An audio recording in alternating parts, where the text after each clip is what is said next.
ನನಗೆ ಬೇಕಾದವರೇ ಇರಬೇಕು, ನಾನು ಹೇಳಿದವರೇ ಇರಬೇಕು, ಅವ್ನು ಚೆನ್ನಾಗಿ ಕೆಲಸ ಮಾಡಲಿ ಬಿಡಲಿ, ಚೆನ್ನಾಗಿ ಕೆಲಸ ಮಾಡೋರನ್ನು ತೆಗೆದು ಆ ಜಾಗಕ್ಕೆ ಅವರನ್ನು ಹಾಕಬೇಕು ಅನ್ನೋ ಮನಸ್ಥಿತಿ ಎಲ್ಲ ಕಡೆ ಇದೆ. ಅದು ಕ್ರಿಕೆಟನ್ನು ಕೂಡ ಬಿಟ್ಟಿಲ್ಲ. ಮೊನ್ನೆ ಅನೌನ್ಸ್ ಆದ T20I ತಂಡವೇ ಇದಕ್ಕೆ ಸಾಕ್ಷಿ. ಹರ್ಷಿತ್ ರಾಣಾ ಆಯ್ಕೆ ಬಗ್ಗೆ ಕ್ರಿಕೆಟ್ ಅಂಗಣದಲ್ಲಿ ಈಗ ದೊಡ್ಡ ಮಟ್ಟದಲ್ಲಿ ಚರ್ಚೆ ಆಗ್ತಾ ಇದೆ. ಟೀಮ್ ಇಂಡಿಯಾಕ್ಕೆ ರಾಣಾ ಕಂಬ್ಯಾಕ್ ಮಾಡೋದಕ್ಕೆ ಕಾರಣ ಗಂಭೀರ್. ಹೆಡ್ ಕೋಚ್ ಕೋಟದಲ್ಲಿ ಇವರು ಚಾನ್ಸನ್ನು ಪಡೆದಿದ್ದಾರೆ ಅನ್ನೋ ಚರ್ಚೆ ಕೂಡ ಆಗ್ತಾ ಇದೆ. ಅಲ್ಲದೆ ರಾಣಾಗೆ ಒಂದು ರೀತಿಯ ನ್ಯಾಯ, ಬೇರೆಯವರಿಗೆ ಒಂದು ರೀತಿ ನ್ಯಾಯನ ಅನ್ನೋ ರೀತಿ ಚರ್ಚೆ ಕೂಡ ಆಗ್ತಿದೆ. ಯಾಕೆ ಈ ಚರ್ಚೆಗಳು ಆಗ್ತಾ ಇದೆ ಅನ್ನೋದ್ರ ಬಗ್ಗೆ ಕಂಪ್ಲೀಟ್ ಮಾಹಿತಿಯನ್ನು ನೀಡ್ತಾ ಹೋಗ್ತೀನಿ. ನಾನು ನಿಮ್ಮ ಶಿವರಾಜ್ ಬಾಣಂಕಿ. ನೀವು ಸುದ್ದಿಯಾನದ ಸಬ್ಸ್ಕ್ರೈಬರ್ ಆಗೋದನ್ನು ಮರಿಬೇಡಿ. ಟೀಮ್ ಇಂಡಿಯಾ T20I ಹೊಸ ತಂಡ ಆಯ್ಕೆ ಆಗಿರುವುದು ಹಳೆ ವಿಷಯ. ಹೊಸ ಟೀಮ್ ಅನೌನ್ಸ್ ಆಗಿ 4-5 ದಿನ ಕಳೆದರೂ ಆಗ್ತಿರೋ ಚರ್ಚೆ ಏನಪ್ಪಾ ಅಂದರೆ, ಎಲ್ಲ ಓಕೆ, ಹರ್ಷಿತ್ ರಾಣಾ ಯಾಕೆ ಅನ್ನೋದು. ಹೆಡ್ ಕೋಚ್ ಕೋಟದಲ್ಲಿ ಶಿಷ್ಯನಿಗೆ ಚಾನ್ಸ್ ಸಿಕ್ಕಿದೆ ಅನ್ನೋ ಹಾಗೆ ಕ್ರಿಕೆಟ್ ಫ್ಯಾನ್ಸ್ ಮಾತನಾಡಿಕೊಳ್ತಾ ಇದ್ದಾರೆ. ಯಾಕಂದರೆ ಕ್ಯಾಪ್ಟನ್ ಆಗಿದ್ದ ಸೂರ್ಯಕುಮಾರ್ ಯಾದವ್ ಜೊತೆಗೆ ಹಾರ್ದಿಕ್ ಪಾಂಡ್ಯ, ರಿಂಕು ಸಿಂಗ್, ಕುಲ್ದೀಪ್ ಯಾದವ್ರನ್ನ ತಂಡದಿಂದಲೇ ಹೊರಗಿಡಲಾಗಿದೆ. ಇವರ ಜಾಗಕ್ಕೆ IPLನಲ್ಲಿ ಉತ್ತಮ ಪ್ರದರ್ಶನವನ್ನು ತೋರಿದ ಕೆಲವು ಆಟಗಾರರಿಗೆ ಅವಕಾಶವನ್ನು ನೀಡಲಾಗಿದೆ. ವೈಭವ್ ಸೂರ್ಯವಂಶಿಗೂ ಚಾನ್ಸ್ ಕೊಟ್ಟಿದ್ದು ಜನ ಒಪ್ಕೊಂಡಿದ್ದಾರೆ. ಆದರೆ ವಿಶ್ವಕಪ್ ತಂಡದಲ್ಲಿರುವವರನ್ನು ಹೊರಗಿಟ್ಟು ಜನವರಿಯಿಂದ ಮೈದಾನದಿಂದ ಹೊರಗಿದ್ದು ಒಂದೇ ಒಂದು ಪಂದ್ಯ ಆಡದ ಆಟಗಾರನಿಗೆ ಯಾಕೆ ಚಾನ್ಸ್ ಕೊಟ್ಟಿರಿ ಅನ್ನುವುದು ಈಗ ಪ್ರಶ್ನೆ. ಬೇರೆ ಪಂದ್ಯ ಬಿಡಿ, ಇತ್ತೀಚೆಗೆ ಮುಗಿದ IPL ಕೂಡ ಆಡಿರಲಿಲ್ಲ. ಆ ಆಟಗಾರ ಯಾರು ಅಂದರೆ ಹರ್ಷಿತ್ ರಾಣಾ. ಈ ಆಟಗಾರನನ್ನು ಯಾವ ಮಾನದಂಡದ ಮೇಲೆ ಆಯ್ಕೆ ಮಾಡಲಾಗಿದೆ ಅನ್ನೋ ಪ್ರಶ್ನೆ ಈಗ ಹುಟ್ಕೊಂಡಿದೆ. ಹರ್ಷಿತ್ ರಾಣಾ ಗೌತಮ್ ಗಂಭೀರ್ ಅವರ ನೆಚ್ಚಿನ ಆಟಗಾರ. ತನ್ನ ಶಿಷ್ಯ ಅನ್ನೋ ಕಾರಣಕ್ಕೆ ಭಾರತ ತಂಡದ T20I ತಂಡಕ್ಕೆ ಆಯ್ಕೆ ಮಾಡಿದ್ದಾರೆ ಅಂತ ಹೇಳೋದಕ್ಕೆ ಸಾಕಷ್ಟು ಕಾರಣಗಳು ಸಿಗ್ತಾ ಹೋಗ್ತವೆ. ಗಂಭೀರ್ ಕೋಟದಲ್ಲಿ ಶಿಷ್ಯ ರಾಣಾಗೆ ಚಾನ್ಸ್. ಭಾರತ ಕ್ರಿಕೆಟ್ ತಂಡದ ಯುವ ವೇಗದ ಬೌಲರ್ ಹರ್ಷಿತ್ ರಾಣಾನನ್ನ ಮುಖ್ಯ ಕೋಚ್ ಗೌತಮ್ ಗಂಭೀರ್ ಅವರ ಶಿಷ್ಯ ಅಂತ ಕರೆಯಲಾಗುತ್ತೆ. ಯಾಕಂದರೆ ರಾಣಾ KKR ತಂಡದಲ್ಲಿದ್ದಾಗ ಗಂಭೀರ್ ಅವರ ಮಾರ್ಗದರ್ಶನದಲ್ಲಿ ಆಡಿದ್ರು.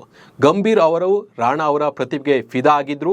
ಇದೇ ಕಾರಣಕ್ಕೆ ಸಾಕಷ್ಟು ಚಾನ್ಸನ್ನು ನೀಡಿದ್ದಾರೆ, ಈಗಲೂ ನೀಡ್ತಾ ಇದ್ದಾರೆ. ಕೇವಲ ಒಂದು ಮಾದರಿ ಮಾತ್ರ ಅಲ್ಲ, ಟೆಸ್ಟ್, ಏಕದಿನ ಹಾಗೂ T20I 3 ಸ್ವರೂಪಕ್ಕೂ ಅವಕಾಶವನ್ನು ನೀಡ್ತಲೇ ಬಂದಿದ್ದಾರೆ. IPL ಪ್ರದರ್ಶನದ ಕಾರಣದಿಂದ ಟೀಮ್ ಇಂಡಿಯಾಕ್ಕೆ ಹಲವು ಬಾರಿ ಆಯ್ಕೆ ಮಾಡಲಾಗಿದೆ ಇವರನ್ನು. ಆದರೆ ರಜತ್ ಪಟಿದಾರ್, ಭುವನೇಶ್ವರ್ ಕುಮಾರ್, ರಸಿಕ್ ದಾರ್ರಂಥ IPLನಲ್ಲಿ ಉತ್ತಮ ಪ್ರದರ್ಶನ ತೋರಿದವರನ್ನು ಕಡೆಗಣಿಸಲಾಗಿದೆ. 5 ತಿಂಗಳು ಕ್ರಿಕೆಟ್ ಆಡದ ರಾಣಾಗೆ ಯಾಕೆ ಚಾನ್ಸ್? ಇನ್ನೊಂದು ವಿಷಯ ಏನಪ್ಪಾ ಅಂದರೆ, ಹರ್ಷಿತ್ ರಾಣಾ ಕೊನೆಯ ಬಾರಿಗೆ 2026 ಜನವರಿ 28ರಂದು ವಿಶಾಖಪಟ್ಟಣದಲ್ಲಿ ನ್ಯೂಜಿಲೆಂಡ್ ವಿರುದ್ಧ ಭಾರತ ಪರ T20I ಪಂದ್ಯ ಆಡಿದ್ರು. ಈ ಪಂದ್ಯದ ವೇಳೆ ರಾಣಾ ಗಾಯವನ್ನಗೊಂಡಿದ್ರು. ಈ ಗಾಯದಿಂದಾಗಿ ಇವರು ಟೂರ್ನಿಯಿಂದ ಔಟ್ ಆದರು. ಇದಾದ ನಂತರ ಇಲ್ಲಿ ತನಕ ಅಂದರೆ ಜೂನ್ವರೆಗೆ ಸುಮಾರು 5 ತಿಂಗಳ ಕಾಲ ಒಂದೇ ಒಂದು ಪಂದ್ಯ ಆಡಿಲ್ಲ. ಈ ಸಲದ IPL ಕೂಡ ಆಡಿಲ್ಲ.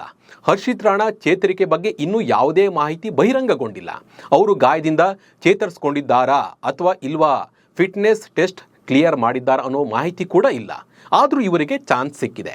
ಟೀಮ್ ಇಂಡಿಯಾದ ಹೆಡ್ ಕೋಚ್ ಗಂಭೀರ್ ಇವರನ್ನು ಹೇಗೆ ಆಯ್ಕೆ ಮಾಡಿದ್ರು, ಯಾವ ಮಾನದಂಡದಲ್ಲಿ ಆಯ್ಕೆ ಮಾಡಿದ್ರು ಅನ್ನೋದು ಈಗ ಫ್ಯಾನ್ಸ್ ಪ್ರಶ್ನೆ ಆಗಿದೆ. ಶಮಿಗೆ ಇರೋ ರೂಲ್ಸ್ ಹರ್ಷಿತ್ಗೆ ಯಾಕಿಲ್ಲ? ನೋಡಿ, ಇಲ್ಲೇ ಗೊತ್ತಾಗುತ್ತೆ ಗಂಭೀರ್ ಅವರು ತನ್ನ ಶಿಷ್ಯನಿಗೆ ಹೇಗೆಲ್ಲ ಸಪೋರ್ಟ್ ಮಾಡ್ತಾರೆ ಅನ್ನೋದು. ಮಹಮ್ಮದ್ ಶಮಿ ಸೇರಿದಂತೆ ಇತರ ಆಟಗಾರರ ಫಿಟ್ನೆಸ್ ಬಗ್ಗೆ ಪ್ರಶ್ನಿಸುವ ಗಂಭೀರ್ ಹರ್ಷಿತ್ ರಾಣಾ ಅವರನ್ನು ಹೇಗೆ ಆಯ್ಕೆ ಮಾಡೋದಕ್ಕೆ ಯಾವ ಫಿಟ್ನೆಸ್ ಕೇಳಿಲ್ಲ, ಹೇಗೆ ಆಯ್ಕೆ ಮಾಡಿದ್ರು ಅಂತ ಹೇಳಿ ಈಗ ಕೇಳ್ತಾ ಇದ್ದಾರೆ ಫ್ಯಾನ್ಸ್. ಮೊಣಕಾಲು ಶಸ್ತ್ರಚಿಕಿತ್ಸೆಯ ನಂತರ ರಾಣಾ ಯಾವುದೇ ದೇಶೀಯ ಪಂದ್ಯಗಳನ್ನು ಆಡಿಲ್ಲ. ಆದರೂ ಈಗ ಆಯ್ಕೆ ಆಗಿದ್ದಾರೆ. 5 ತಿಂಗಳಲ್ಲಿ ಒಂದೇ ಒಂದು ಪಂದ್ಯ ಆಡಿಲ್ಲ. ನಿಮಗೆ ನೆನಪಿರ್ಬೋದು ವೀಕ್ಷಕರೇ, ವಿರಾಟ್ ಕೊಹ್ಲಿ ಆಗಿರಲಿ ಅಥವಾ ರೋಹಿತ್ ಶರ್ಮಾ ಆಗಿರಲಿ, ಟೀಮ್ ಇಂಡಿಯಾದಲ್ಲಿ ಸ್ಥಾನ ಪಡೆಯಲು ಪ್ರತಿಯೊಬ್ಬ ಆಟಗಾರನು ದೇಶೀಯ ಕ್ರಿಕೆಟ್ ಆಡಬೇಕು ಅಂತ ಹೇಳಿ BCCI ಈ ಹಿಂದೆ ಹೇಳಿತ್ತು. ಹಾರ್ದಿಕ್ ಪಾಂಡ್ಯ ಗಾಯಗೊಂಡಾಗ ಆಯ್ಕೆಗಾಗಿ ಅವರ ಫಿಟ್ನೆಸ್ಸನ್ನು ಸಾಬೀತುಪಡಿಸಲು ಅವರನ್ನು ಕೇಳಲಾಗಿತ್ತು. ಶಮಿ ಪ್ರಕರಣದಲ್ಲಿಯೂ ಗಾಯದ ನಂತರ ತಮ್ಮನ್ನು ತಾವು ಸಾಬೀತುಪಡಿಸಲು ಕೇಳಲಾಗಿತ್ತು. ಆದರೆ ಬೇರೆಯವರ ವಿಚಾರದಲ್ಲಿ ಇಷ್ಟೆಲ್ಲ ಕೇಳಿ ಆಯ್ಕೆ ಮಾಡುವಾಗ ರಾಣಾ ವಿಷಯದಲ್ಲಿ ಅದ್ಯಾವುದು ಯಾಕೆ ನಡೆದಿಲ್ಲ? ಇದನ್ನೆಲ್ಲ ಗಮನಿಸಿದರೆ ಗೊತ್ತಾಗುತ್ತೆ ವಿಷಯ ಏನಪ್ಪ ಅಂದರೆ, ರಾಣಾಗೆ ಸಿಕ್ಕಿರೋದು ಹೆಡ್ ಕೋಚ್ ಕೋಟದಲ್ಲಿ ಸ್ಥಾನ ಅನ್ನೋದು. ಇದ್ರ ಬಗ್ಗೆ ನಿಮ್ಮ ಅನಿಸಿಕೆ ಏನು, ನಿಮ್ಮ ಅಭಿಪ್ರಾಯ ಏನು? ಇದನ್ನು ನಮಗೆ ಕಾಮೆಂಟ್ ಮೂಲಕ ತಿಳಿಸಿ. ನಮಸ್ಕಾರ.